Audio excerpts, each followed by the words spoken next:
성경은 우리가 그리스도인 된 것을 여러 가지 다양한 방식으로 표현하고 있습니다. 그 중에 대표적인 것 하나가 바로 고린도 후서 5장 17절에 새로운 피조물이라는 표현입니다. 그런 정도든지 그리스도 안에 있으면 새로운 피조물이라. 이전 것은 지나갔으니 보라 새 것이 되었도다. 즉 예수님을 믿고 난 후에 나와 믿기 이전의 나와는 전혀 다른 새로운 존재가 되었다는 거죠. 이 얼마나 놀랍고 기분이 좋은 말인지 모릅니다. 그런데 바로 여기에 우리의 고민이 있고 갈등이 있고 좌절이 있습니다. 왜냐하면 새로운 피조물이 되었다고 성경은 분명히 선언하고 있는데 그와는 달리 여전히 새롭지 못한 내 자신의 모습을 매일매일 보면서 살고 있기 때문입니다. 그렇지 않습니까? 예수 믿지 않는 세상 사람들과 똑같이 이기적이고 똑같이 탐욕스럽고 똑같이 정욕적인 나의 모습, 성경책 들고 교회 간다는 것 외에 과연 나는 저들과 무엇이 얼마나 다른가, 늘 이 고민이 있죠. 여기서 우리는 다음과 같은 고민스러운 질문을 하게 됩니다. 도대체 예수 믿기 이전의 나와 믿고 난 후의 나의 차이는 무엇인가? 그때와 지금은 과연 무엇이 다른가? 신앙생활을 하면서 이 질문을 안 해보신 분은 한 분도 없으실 줄 압니다. 과연 그때와 지금은 무엇이 다릅니까? 이에 대한 답변을 해주는 것이 바로 오늘 본문입니다. 오늘 말씀에서는 예수 믿기 이전 그때의 나와 지금의 나는 크게 두 가지가 다르다고 말씀합니다. 첫째로 삶의 환경이 다릅니다. 오늘 본문인 7장 1절로 6절은요 앞서 살펴본 6장 14절 말씀의 해설이라 할 수 있습니다. 6장 14절은 이렇게 말씀하죠. 읽어볼까요? 죄가 너희를 주장하지 못하리니 이는 너희가 법 아래에 있지 아니하고 은혜 아래에 있음이라. 바울은 우리가 예전에는 율법 아래에 있었지만 지금은 하나님의 은혜 아래에 있기 때문에 죄가 우리를 주관하지 못한다고 선언합니다. 오늘 본문 4절에서는 그것을 다음과 같은 말로 풀어서 설명을 합니다. 읽어보죠. 그러므로 내 형제들아 너희도 그리스도의 몸으로 말미암아 율법에 대하여 죽임을 당하였으니 이는 다르니 곧 죽은 자 가운데서 살아나신 이에게 가서 우리가 하나님을 위하여 열매를 맺게 하려 함이라. 즉 전에는 우리가 율법의 지배를 받으며 살던 그 환경에서 이제는 죽은 자 가운데서 살아나신 이인 예수 그리스도의 다스림을 받으면서 사는 환경으로 바뀌었다는 것입니다. 즉 그러면 율법의 지배를 받으며 사는 환경이란 무엇입니까? 혹시 여러분 가운데는 난 유대인의 율법과는 아무 상관이 없는 사람인데 내가 언제 율법의 지배를 받았어? 이렇게 말하실 분이 있을지 모르겠어요. 여기서 율법은 반드시 유대인의 율법만을 의미하는 것은 아닙니다. 믿는 사람이든 그렇지 않은 사람이든 간에 예수님을 확실히 만나지 못한 사람들이 삶에서 가장 중요한 규범은 바로 율법입니다. 그들은 율법과 함께 살고 있고 율법에 매인받아 살고 있는 겁니다. 앞서 로마서 2장에서 보았듯이 사도 바울은 이방인에게도, 즉 유대인이 아닌 사람들에게도 율법이 있다고 말합니다. 양심의 법이 바로 그것입니다. 양심의 법이 율법이 되는 거죠. 이방인에게는 그들 속에는 양심이 율법이 되어서 뭐뭐뭐뭐 하라, 이렇게 하지 말라 하면서 끊임없이 우리의 삶을 구속합니다. 우리는 다 율법이라는 규범에 의해서 살고 있지만 우리의 딜레마는 율법이 하라는 것은 하지 못하고 하지 말라고 하는 것은 하고 있다는 것입니다. 율법은 우리에게 거룩하게 살라 말을 해요. 그런데 그 말씀을 들으면서 우리는 추한 곳으로 달려갑니다. 율법은 우리에게 의롭게 살라 말씀하지만 우리는 의에 대한 말씀을 들으면서 불의를 행합니다. 따라서 우리는 율법이 정죄를 피할 수가 없습니다. 양심의 가책은 더해지고 양심의 명령, 도덕의 명령을 따라 살지 못하는 우리 자신의 천박한 삶의 모습을 볼 때마다 삶에 있어서 절망감을 느낍니다. 우리가 율법이라는 삶의 환경 내에서 사는 한, 율법의 지배를 받으면서 사는 한 정죄와 절망감을 피할 길이 없습니다. 그것은 마치 이런 것이에요. 여러분, 우리가 차를 타고 도로를 달리다 보면 각 도로마다 지켜야 할 속도 제한이 있죠. 소위 이제 스피드 리밋이라고 하는 속도 제한이 있습니다. 일반적으로 이 속도 제한이 의미하는 바가 뭡니까? 최고 시속 50으로 써 있으면 최고 시속 50km를 초과해서는 안 된다는 것이에요. 100으로 써 있으면 최고 시속 100km를 초과해서 달려서는 안 된다는 겁니다. 자, 그런데 고속도로를 보면요, 최고 시속, 최대 시속 속도 제한뿐만 아니라 어떤 구간에서는 최저 시속 속도 제한도 있어요. 이 구간에서는 최저 속도가 60이라 써 있으면 60km 이하로 달려서는 안 된다는 겁니다. 그보다 빨리 달려야 된다는 것이에요. 자, 그런데 한번 생각을 해보죠. 최저 시속 속도 제한이 70km로 규정되어 있는 그 고속도로를 달린다고 한번 해보죠. 그 도로를 달리는 어떤 차를 한번 떠올려 보세요. 근데 그 차가 워낙 낡은 차예요. 아무리 엑셀을 밟아봤자 60km 이상이 나오질 않아요. 그렇다면 그 차는 그 최저 시속 70km 이상으로 달리도록 되어 있는 그 고속도로를 달릴 수 있겠습니까? 없겠습니까? 달릴 수는 있을 겁니다. 하지만 매번 교통경찰에게 잡혀가지고 티켓을 받고 벌금을 물곤 하겠죠. 그 차는 최저 스피드가 70으로 규정되어 있는 도로 환경에서는 절망과 정죄, 좌절을 피할 수가 없을 겁니다. 유대인들은요, 과거나 지금이나 그처럼 율법의 메인 삶을 살고 있습니다. 율법이라고 하는 것은 너희는 최소한 이 정도는 하라는 것이에요. 최소한 이렇게는 살아야 된다는 것입니다. 거짓말하지 말라 그랬으면 거짓말하지 않는 삶을 살아야 된다는 겁니다. 예? 유대인들은 그렇게 율법의 메인 삶을 살고 있어요. 건국대학교에서 20년간 히브리 학과와 문화 콘텐츠 학과 교수로 재직하다가 지금 은퇴하신 최명덕 교수란 분이 계시는데요. 그분이 이스라엘에서 유학할 때 한 번은 아내가 위중한 병에 걸려서 수술을 받고 병원에 입원을 하고 있었습니다. 수술 후 며칠이 지난 어느 날 평소와 마찬가지로 유대인 간호사가 환자들의 상태를 검진하기 위해서 병실로 들어왔어요. 그런데 평소와는 좀 달랐어요. 이제까지는 매일 혼자 들어와서 체온과 혈압을 재고 차트에 기록을 했었는데 그 간호사가 그날은 이상하게도 아랍인 간호조무사를 함께 데리고 들어온 거예요. 그리고 평소와는 달리 혈압과 체온을 직접 차트에 기록하지 않고 그 아랍인 조무사에게 받아 적게 하더랍니다. 알고 보니까 그날이 안식일이었어요. 근데 안식일에는 유대인들은 글씨를 쓰고 기록하는 것은 못하도록 되어 있습니다. 글씨를 쓴다는 것은 없는 것을 생성해내는 거 아니겠어요? 그런 창조행위, 그것을 안식일에 해서는 안 되는 거죠. 그래서 아랍인 조무사에게 대신 차트에 기록하도록 한 겁니다. 제가 그 이야기를 듣고 좀 궁금증이 생겼어요. 그렇다면 만일 안식일에 응급환자가 들어왔는데 아랍인 간호조무사가 없어서 할 수 없이 유대인 간호사가 그 차트를 썼다면 그 간호사는 자신이 율법을 범했다는, 안식일을 범했다는 그 죄책감에 계속 시달리지 않겠나, 좀 이런 생각이 들더라고요. 저는 2007년도에 미국에서 교인들과 함께 이스라엘 성지 순례를 갔었는데요.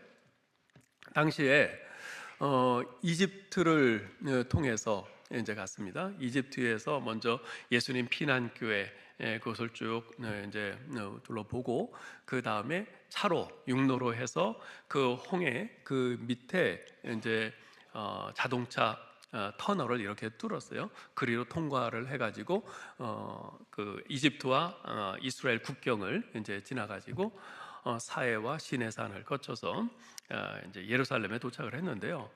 근데 예루살렘에 도착한 날이 토요일이었어요. 유대인들의 안식일이었죠. 거리에는 차도 별로 다니지 않고 아주 무척 한산했었습니다. 문제는 식사를 해야 되는데 식당이 모두 문을 닫은 거예요. 안식일이라서. 다행히도 이제 호텔은 문을 열어서 호텔 식당에서 식사를 할 수 있었는데요. 근데 거기서 한 가지 무척 흥미로운 것을 봤습니다. 호텔 식당에 들어가서 식사 주문을 하는데 주문을 받는 종업원이 주문을 받아 적지를 않는 거예요. 당시 한 테이블에 8명이 앉아 있었는데요. 그 8명이 각각 주문을 하는데 그걸 받아 적지 않고 그냥 다 기억을 하는 거예요. 주문이 다르거든요. 어떤 사람은 뭐 스테이크를 뭐 미디움으로 거달라, 어떤 사람은 레어로 거달라, 뭐 이러고요. 또 빵도 어떤 사람은 그냥 화이트 토스트를 달라, 어떤 사람은 호밀빵을 달라, 뭐 다양하게 주문을 하잖아요. 그걸 다 어떻게 기억해요? 근데 적지를 않아요. 왜 그런가 물어봤더니 안식일에는 자신이 글씨를 써서도 안 되고 다른 사람에게 써달라고 해도 안 된다는 거예요. 그래서 그렇게 한다는 거예요. 최대한 외우는 거죠.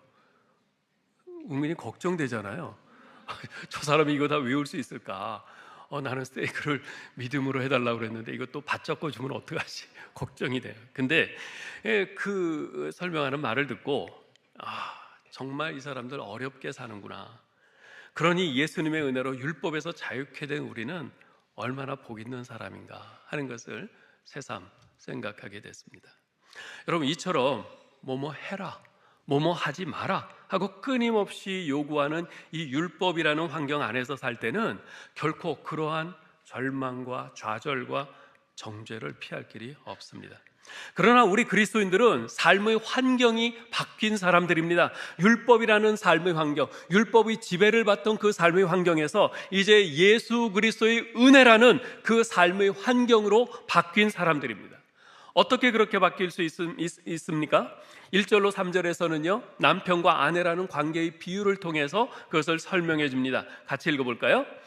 형제들아, 내가 법 아는 자들에게 말하노니 너희는 그 법이 사람이 살 동안만 그를 주관하는 줄 알지 못하느냐? 남편 있는 여인이 그 남편 생전에는 법으로 그에게 매임받으나 죽으면 남편의 법에서 벗어나느니라. 그러므로 만일 그 남편 생전에 다른 남자에게 가면 음녀라. 그러나 만일 남편이 죽으면 그 법에서 자유롭게 되나니 다른 남자에게 갈지라도 음녀가 되지 아니하느니라. 이것은 어떤 목사님께서 다음과 같이 현대적인 시각으로 각색해서 좀 이해하기 쉽게 설명을 해놓은 것을 봤습니다. 한번 들어보세요. 어떤 C라는 여인이 L이라는 남자와 결혼을 해서 살게 됐어요. 근데 이 L이라는 남자는 완벽주의자예요. 모든 면에서 완벽을 추구하는 사람입니다. 철저해요. 뭐 하나 흐트러짐이 없어요. 처음에 이 C라는 여인은 남편의 이런 점이 아주 굉장히 존경스러웠어요. 뭐 하나 진짜 말하면 그대로 다 지키고 실수하지 않고 그러니까. 그런데 세월이 지나면서 차츰 남편이 두려워지는 거예요. 남편은 가정생활에도 철저한 규칙을 제정해서 시행을 했습니다. 그리고 가족들이 그 규칙을 어긴다? 그러면 어긴 그 가족들에게는 엄격한 벌칙이 적용됩니다.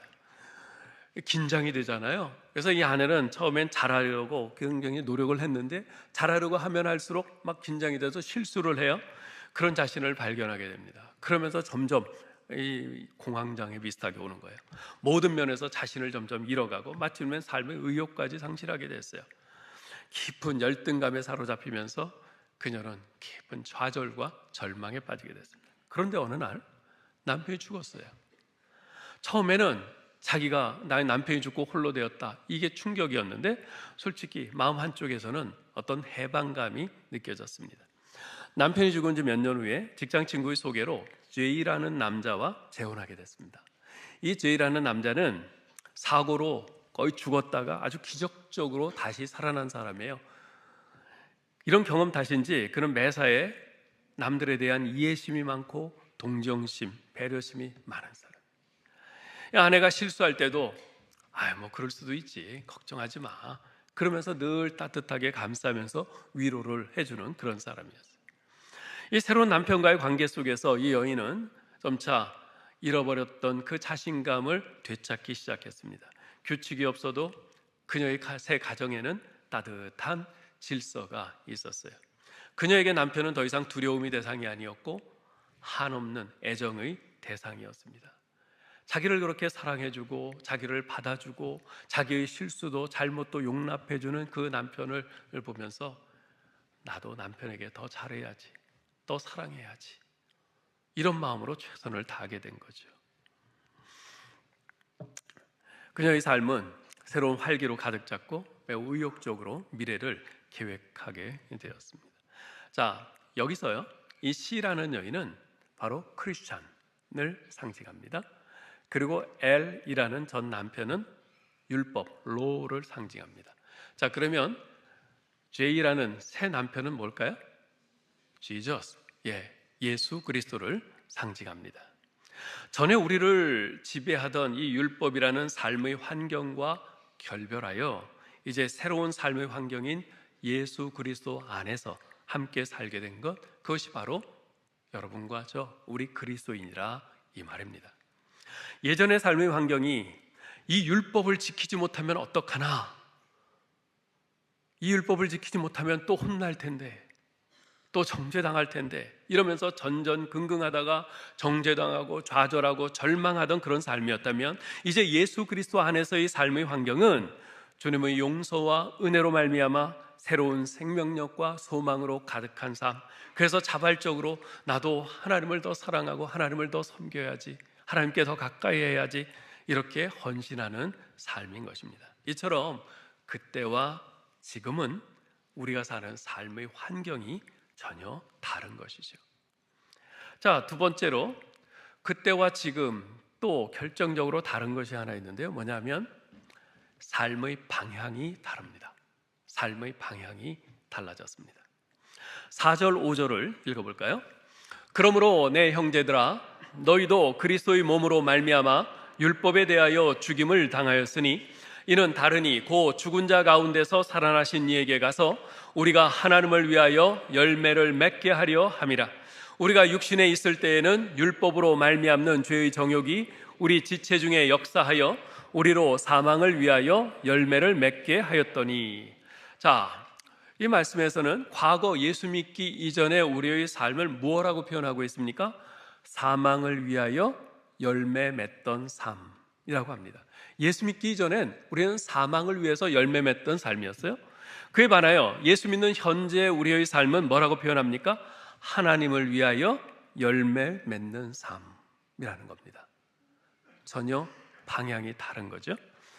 여기서 먼저 우리가 조심스럽게 살펴보아야 할 것은 예수 믿기 이전의 삶과 예수 믿는 현재의 삶의 차이가 열매가 있느냐 없느냐의 차이가 아니라는 겁니다. 예수 믿기 이전의 삶에도 분명히 열매가 있다고 본문은 말씀하고 있어요. 그렇습니다. 예수 믿기 이전의 삶에도 분명히 열매는 있습니다. 여러분, 이 세상에는요, 하나님께서 정하신 일반 법칙, 자연 법칙이 있습니다. 그 가운데 대표적인 것과 하나는 뭐냐면은 심는 대로 거둔다는 것입니다. 심은 대로 거두는 것이. 갈라디아서 6장 7절을 한번 볼까요? 스스로 속이지 말라.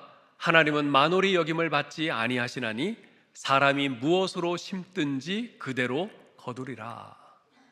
그래서요, 밤잠 안 자고 열심히 공부하고 노력한 사람은 시험에서 그에 상응하는 결과를 거두게 됩니다. 공부 안 하고 게임만 한 학생이 시험에서 좋은 성적을 거둘 수는 없죠. 내가 돈을 모으고자 작심하고 열심히 일하면서 쓸 것 안 쓰고 먹을 것 안 먹고 입을 것 안 입고 그렇게 절약하면 틀림없이 돈을 모으게 되어 있어요. 예수를 믿건 안 믿건 그것과는 관계없습니다. 예수 믿는다고 해서 모래알을 심었는데 그것이 콩이 돼서 나오고, 예수 안 믿는다고 해서 콩을 심었는데 모래알이 돼서 나오고, 그런 것은 없습니다. 누구든지 열심히 심고 노력하면 심는 대로 거두게 되어 있어요. 그것이 하나님이 정하신 일반 법칙, 자연 법칙입니다. 그런데 문제는 열매가 있느냐 없느냐가 아니라 과연 그 열매가 어떤 열매냐 하는 것입니다.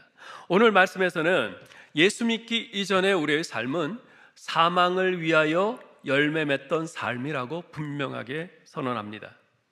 사망을 위하여 열매 맺는다. 세상에 멀쩡한 정신을 가진 사람으로서 사망의 열매를 맺기 위해서 사는 사람이 어디 있겠습니까? 사람들은 나름대로 성공의 열매를 거두기 위해서, 행복의 열매를 붙잡기 위해서 최선을 다하면서 애쓰며 살아가고 있잖아요. 사망의 열매를 맺으려고 하는 사람은 아무도 없습니다. 자, 그렇다면 지금 성경 말씀이 틀린 겁니까? 그렇지 않아요. 성경의 선언이 맞습니다. 예수 믿기 이전에 우리의 삶은 분명히 사망을 위하여 열매 맺던 삶입니다. 왜 그렇습니까? 생명은요, 우리가 이 세상에서 열심히 노력해서 손에 쥐는 것들로는 결코 얻을 수 없기 때문에 그렇습니다. 우리가 악착같이 일해서 모은 재산이 억만금이라 할지라도 그것으로 결코 우리의 생명을 하루도 더 연장시키지 못합니다. 우리가 밤잠 안 자고 열심히 공부해서 획득한 학위와 명예, 권세로도 결코 우리의 생명을 살 수는 없습니다. 이 세상에서 최고의 부와 지혜를 누렸던 솔로몬 왕은 자신의 말년에 쓴 전도서에서 이렇게 고백을 합니다. 내 손으로 한 모든 일과 수고한 모든 수고가 다 헛되어 바람을 잡으려는 것이며 해 아래서 무익한 것이로다.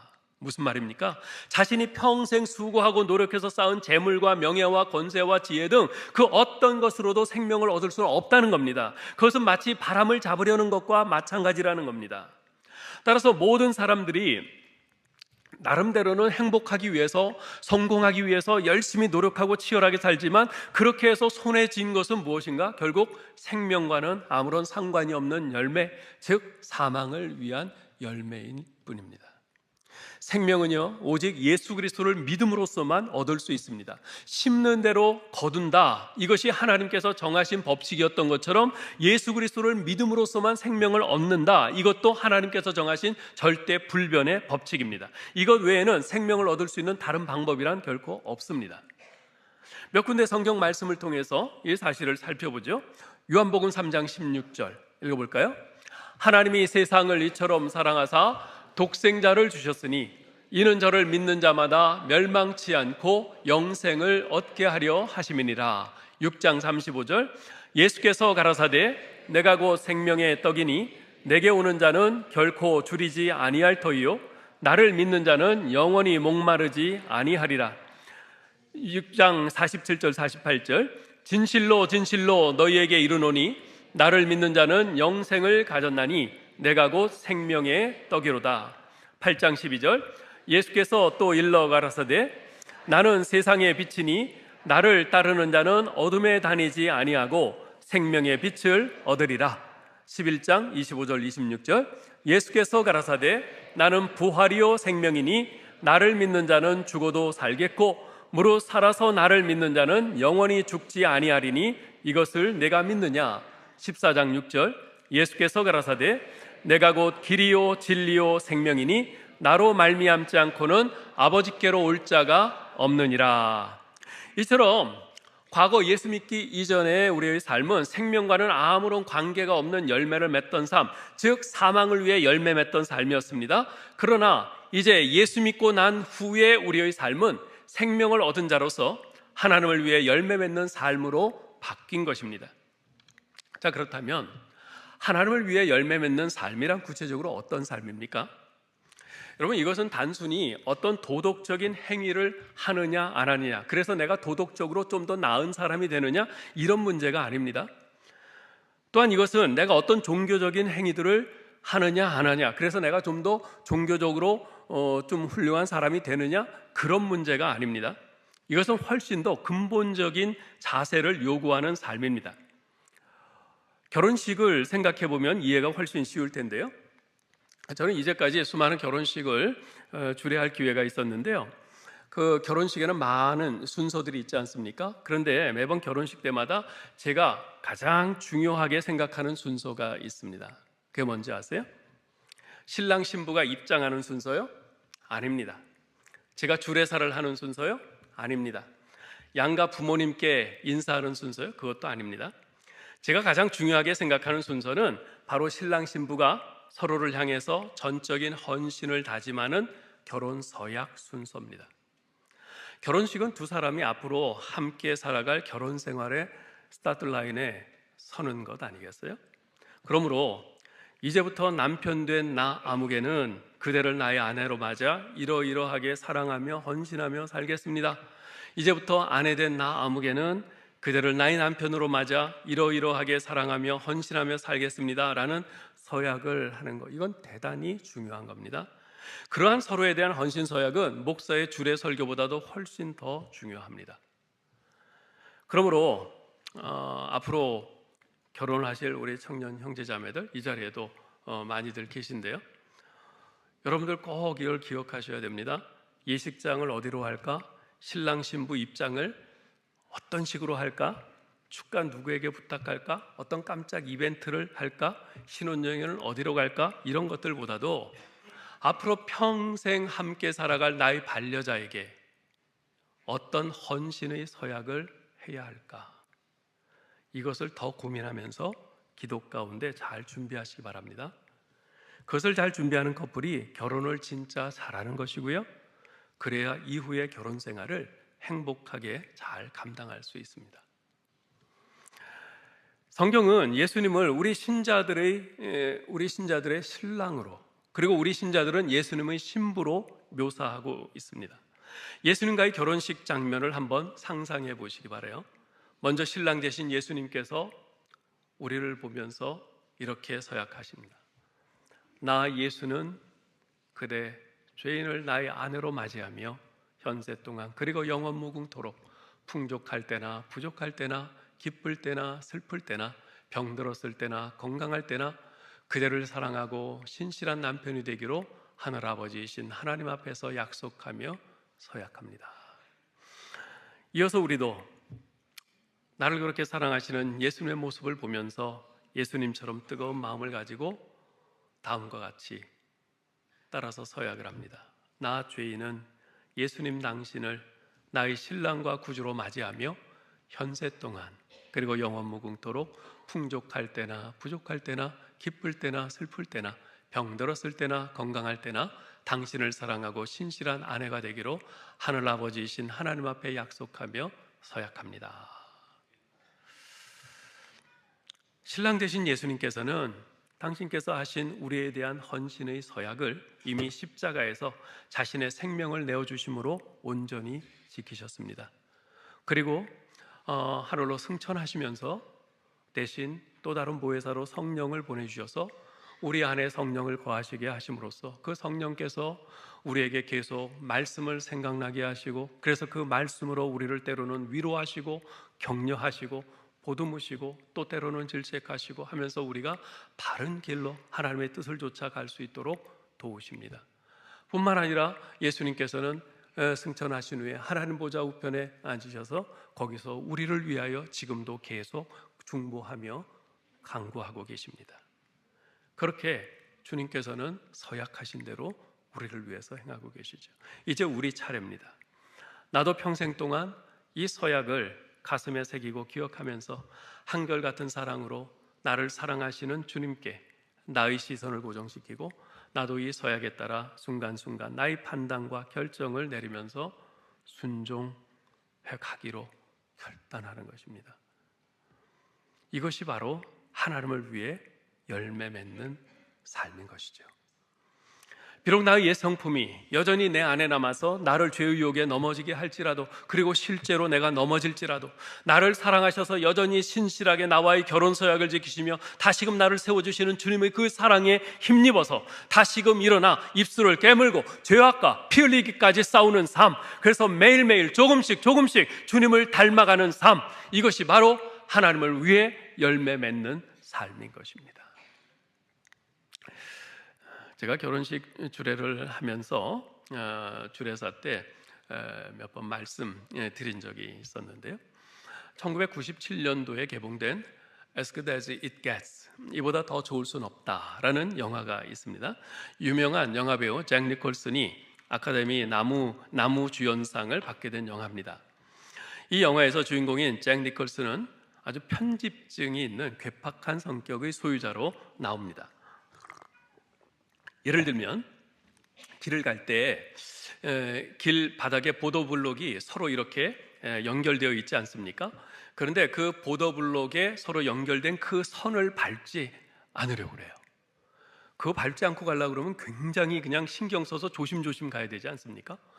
그렇게 걸어요. 뿐만 아니라 식사를 하러 레스토랑에 가면 그 식당에서 나이프, 포크, 스푼 다 제공하지 않습니까? 근데 그걸 안 써요. 자기가 집에서 갖고 온 걸 쓰는 거예요. 굉장히 편집증이 있는 거죠. 자, 그러던 어느 날 그가 레스토랑에 갔다가 그곳에서 종업원으로 일하는 헬렌 헌터를 만나서 사랑에 빠집니다. 하지만 그의 그 괴팍한 성격을 알고 있던 그녀가 선뜻 그를 받아들이려 하지 않아요. 하지만 그가 계속해서 진지한 태도로 사랑을 고백해오자 어느 날 그녀가 자기에게 사랑을 고백하는 그에게 한 가지 부탁하는 말을 합니다. 나를 칭찬하는 말을 좀 해주세요. 칭찬하는 말을 한번 해주세요. 그러자 잭 니콜슨이 이런 말을 해요. 당신과의 만남이 나를 더 좋은 남자가 되게 만들었어. 당신과의 만남이 나를 더 좋은 남자가 되게 만들었어. 이 말을 들은 헬렌 헌터는 눈물을 글썽이면서 내 생애 최고의 칭찬이에요 그러면서 감격을 합니다. 저는 주님께서도 우리에게 이 고백을 듣고 싶어 하시지 않을까 생각을 합니다. 전에 죄인으로서 죄 가운데 살다가 멸망할 수밖에 없었던 전데 주님의 십자가의 은혜로 제가 감히 의롭다 일컬음을 받게 됐습니다. 주님의 은혜로 제가 사망에서 생명으로 옮겨졌습니다. 주님의 은혜로 전에 마귀의 자녀였던 제가 이제 하나님의 자녀가 되어 살게 되었습니다. 전에는 죄와 짝하여 살며 욕망을 쫓아 달려가던 제가 이제는 주님의 은혜로 죄와 싸우며 살아가고 있습니다. 물론 아직 많이 부족해서 자주 죄에 무너집니다. 그렇지만 주님이 내밀어 주시는 그 사랑의 손길에 힘입어 다시 일어나 주님을 따라가려고 애쓰고 있습니다. 주님과의 만남이 하루하루 저를 더 나은 사람으로 만들어가고 있습니다. 그래서 오늘보다도 내일의 제가, 올해보다도 내년의 제가 더 기대가 됩니다. 주님의 사랑과 은혜로 매일매일 조금씩 주님을 닮아 더 온전한 모습으로 빚어져갈 제 자신의 모습이 기대됩니다. 주님 감사합니다. 주님 감사합니다. 주님께서 이런 고백을 듣고 싶어 하지 않으시겠어요? 이처럼 예수 믿는 우리 신자들의 삶에 일어난 놀라운 변화는 어떤 도덕적인 변화가 아니라 근본적인 삶의 방향의 변화요, 사랑의 변화입니다. 하나님을 위하여 열매 맺는 삶, 하나님을 향하여 열매 맺는 삶, 하나님을 사랑해서 열매 맺는 삶. 그리스도의 사랑이 날 위해서 십자가에서 죽으신, 생명 내어주신 그 그리스도의 사랑이 나를 강권함으로 나도 주님을 사랑하지 않고서는 견딜 수가 없는 삶이요, 그 주님을 위해서 어떻게 해서든지 사랑의 열매를 맺어드리고 싶은 사랑의 욕구가 솟아오르는 바로 그런 삶인 것이죠. 자, 그렇다면 하나님을 위하여 열매 맺으려면 구체적으로 어떻게 해야 될까요? 오늘 바울은 6절에서 이렇게 말합니다. 읽어봅시다. 이제는 우리가 얽매였던 것에 대하여 죽었으므로 율법에서 벗어났으니 이러므로 우리가 영의 새로운 것으로 섬길 것이요 율법 조문의 묵은 것으로 아니할지니라. 이제 어떻게 살라고요? 율법에서 벗어난 우리가 더 이상 율법 조문의 묵은 것으로 해서는 안 된다 그래요. 이게 무슨 말입니까? 율법 조문의 묵은 것, 이게 뭘까요? 여러분, 우리가 율법을 지키지 않았을 때 뭐가 따라옵니까? 형벌이 따라와요. 율법을 지키지 않았을 때 받게 될 그 형벌이 두려워서 의무감으로, 억지로, 형식적으로 하는 것이어서는 안 된다는 겁니다. 무엇으로 하라고요? 영의 새로운 것으로 섬기라 말합니다. 의무감이 아니라, 억지로가 아니라, 두려움으로가 아니라, 형식적으로가 아니라 내가 받은 주님의 그 사랑에 감격해서 사랑으로, 감사함으로, 기쁨으로 섬기라는 것입니다. 이제 말씀을 맺겠습니다. 사도행전 26장에 보면요, 사도 바울이 예루살렘에서 체포된 후 베소 총독과 헤롯 아그리빠 왕 앞에서 자신이 부활하신 예수 그리스도를 만나 변화된 간증을 하면서 예수 그리스도의 십자가 고난과 부활을 증거합니다. 그러자 베소 총독이 큰 소리로 이런 말을 해요. 바울아, 내가 미쳤도다. 네 많은 학문이 너를 미치게 하는구나. 헤롯 아그리빠도 못마땅하다는 듯이 이런 말을 합니다. 내가 적은 말로 나를 권하여 그리스도인이 되게 하려 하는도다. 그러자 바울이 이렇게 답합니다. 말이 많으나 적으나 당신뿐만 아니라 오늘 내 말을 듣는 모든 사람도 다 이렇게 결박된 것 외에는 나와 같이 되기를 하나님께 원하나이다.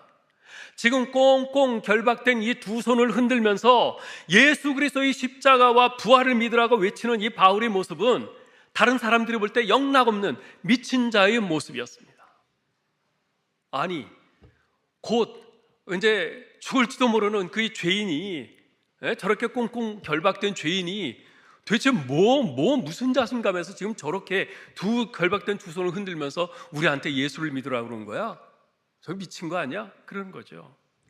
그는 꼭 이렇게 외치는 것만 같습니다. 여러분, 저는 미쳐 있습니다. 여러분이 나를 미쳤다고 말하는 것은 사실입니다. 나는 지금 하나님께 미쳐 있습니다. 내가 미쳤다면 하나님을 위하여 미친 것입니다. 그 이유는 그리스도의 사랑이 나를 강권하고 있기 때문에 그렇습니다. 나는 주님께 미쳤습니다. 사랑하는 성도 여러분, 이 세상의 사람들은요, 어차피 다 미쳐서 살아갑니다. 주위의 사람들의 삶을 한번 잘 살펴보세요. 무언가에 다 미쳐 있어요. 돈에 미치든 스포츠에 미치든 연예인에 미치든 도박에 미치든 쾌락에 미치든 아이돌에 미치든 무언가에 다 미쳐서 살고 있습니다. 그러나 그 결국은 바닷가에서 한 움큼 쥐었던 모래가 손가락 사이로 스르르 다 빠져나가듯이 허망함으로 끝날 뿐입니다. 우리도 그때는 예수 믿기 전에는 그러한 것들 중 하나에 미쳐 살던 자들이었습니다. 그러나 지금은 예수 그리스도를 나의 주 나의 하나님으로 믿은 지금은 그 미침의 방향이 달라진 자들입니다. 십자가에서 날 대신하여 죽으셔서 나를 구원하신 예수 그리스도, 인류의 구원자이신 그분을 향해서 미친 자들입니다. 그리스도의 사랑이 나를 강권하기에 나도 주님을 사랑하는 삶을 살기로 결단한 자들입니다. 하나님을 위해 열매 맺는 삶, 하나님을 향해 열매 맺는 삶을 살고 싶은 자들입니다.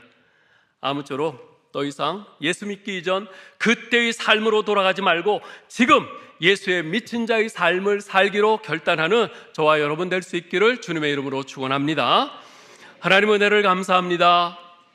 주님, 예수 그리스도께서 우리를 대신하여 십자가에서 그 생명 내어주심으로 이제 우리가 이렇게 새로운 피조물 되어 우리 하나님의 자녀로 살게 되니 얼마나 감사한지요. 주여, 현재 우리의 모습을 볼 때 내가 진짜 새로운 피조물인 것이 맞나 싶을 정도로 여전히 죄에 쉽사리 무너지고 쓰러지는 우리의 모습을 보면서 우리가 회의를 갖습니다. 그러나 예수 그리스도를 믿는 자들에게 우리 주님께서 새 생명을 주셨고 우리를 거듭나게 하셨고 우리를 하나님의 자녀가 되게 하셨다는 이 분명한 성경 말씀의 확언을 믿습니다. 하나님, 이 말씀을 따라, 이 약속을 따라 이제 예수 믿고 하나님의 자녀가 된 저희들, 이제 더 이상 예수 믿기 전 그때의 삶처럼 살기를 원치 않습니다. 이제 예수 믿는 지금 우리가 새로운 피조물로서 우리가 마땅히 살아야 할 삶을 향해 나아가게 하여 주시옵소서.